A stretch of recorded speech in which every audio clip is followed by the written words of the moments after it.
Assalamualaikum warahmatullahi wabarakatuh. Saya Enda Sri Lestari dengan NIM 451242014 akan menjelaskan mengenai sinar ultraviolet. Secara umum, pita gelombang cahaya matahari dibagi menjadi 3 bagian utama, yaitu sinar UV yang berada pada panjang gelombang 100 hingga 400 nanometer, kemudian cahaya tampak yang berada pada kisaran 400 hingga 700 nanometer, dan yang terakhir sinar inframerah yang berada pada panjang gelombang 700 nanometer hingga 1 mm.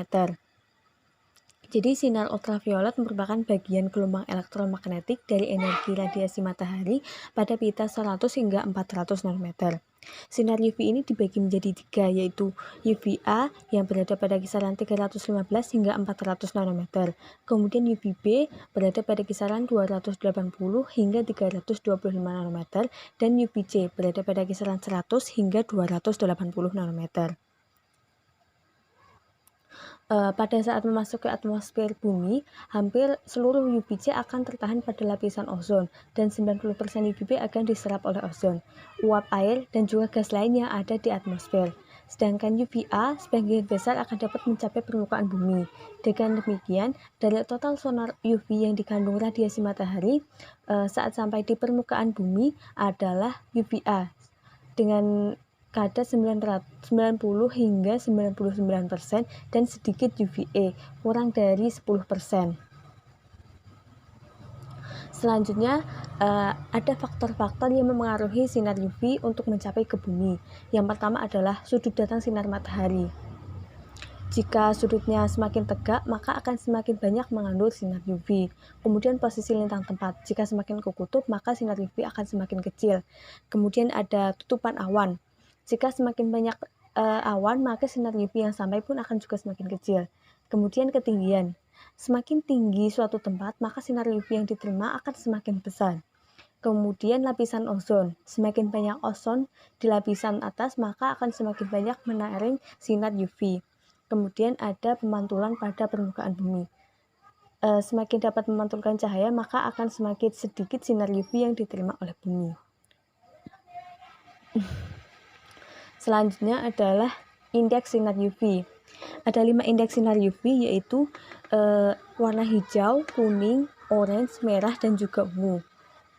Untuk indeks warna hijau ini berada pada indeks UV 0 hingga 2 dengan kategori low atau resiko bahaya yang rendah.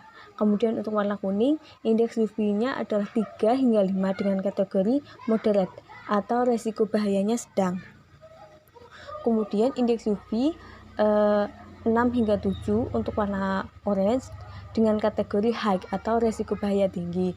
Kemudian warna merah dengan indeks UV 8 hingga 10 dengan kategori very high atau resiko bahaya sangat tinggi. Dan yang terakhir adalah indeks warna ungu dengan indeksnya itu lebih dari 11 dengan kategori ekstrim atau resiko bahayanya sangat tinggi. Selanjutnya, mengenai indeks tersebut, ini ada imbauan yang dapat diberikan. Untuk yang indeks warna hijau, tingkat bahayanya rendah bagi banyak orang. Untuk itu dianjurkan untuk mengenakan kacamata hitam pada hari yang cerah. Juga menggunakan cairan pelembab tabir surya SPF 30+ bagi kulit sensitif.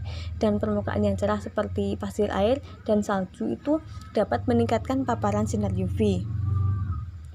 Kemudian untuk yang warna kuning, tingkat bahayanya sedang bagi orang yang terpapar matahari tanpa perlindungan.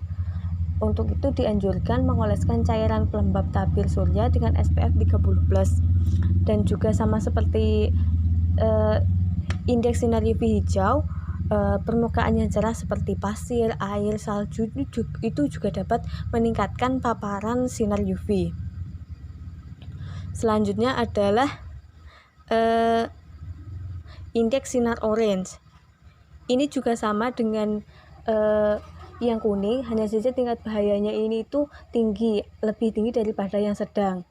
Yang merah pun juga begitu, hanya saja bahayanya itu lebih tinggi. Kemudian yang ungu ini tingkat bahayanya ekstrim bagi orang yang terpapar matahari tanpa pelindung. Untuk itu disarankan untuk menghindari paparan matahari antara pukul 10 hingga 4 sore. Kemudian disarankan mengoleskan cairan pelembab tabir surya SPF 30+. Dan juga sama seperti yang lainnya, permukaan yang cerah seperti pasir, air, dan salju ini juga dapat meningkatkan paparan sinar UV. Berikut ini terdapat manfaat dari sinar UV. Sinar UV dapat berperan untuk mengubah provitamin D pada tubuh menjadi vitamin D. Nah, vitamin D ini berperan untuk mengatur kadar kalsium dan juga fosfor, serta membantu membangun tulang dan juga gigi. Ya. Selain itu, pada dosis tertentu dengan pengawasan dokter, sinar UV juga dapat digunakan untuk pengobatan beberapa penyakit kulit. Sinar UV juga dapat membangkitkan mood atau suasana hati dan dapat mengurangi gejala depresi. Meskipun demikian, sinar UV ini juga memiliki bahaya. Dalam jangka panjang, paparan sinar UV berisiko menyebabkan penyakit mata seperti fotokeratitis atau peradangan pada kornea, serta fotokonjungtivitas atau peradangan pada konjungtiva, yaitu lapisan di dalam kelopak dan rongga mata. Kemudian juga dapat menyebabkan katarak dan juga kanker mata. Selain itu, jika seseorang terlalu lama berjemur di bawah sinar matahari, dapat menyebabkan radiasi sinar UV mematikan dan merusak sel-sel pada permukaan lapisan kulit. Hal ini dapat mengakibatkan kulit terbakar dan menjadi keriput. Radiasi sinar UV diduga diserap oleh molekul-molekul pada kulit yang dapat berdampak pada respons sel dan juga sistem kekebalan tubuh untuk melawan penyakit tertentu. Untuk itu, dapat dilakukan beberapa pencegahan agar terhindar dari efek buruk sinar UV. Yang pertama adalah berada di tempat teduh pada saat matahari terik di siang hari.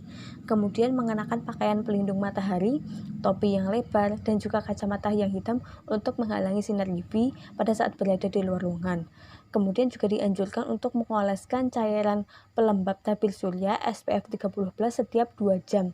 Bahkan pada hari berawan setelah berenang ataupun berkeringat. Sekian yang dapat saya sampaikan, kurang lebihnya mohon maaf. Terima kasih. Wassalamualaikum warahmatullahi wabarakatuh.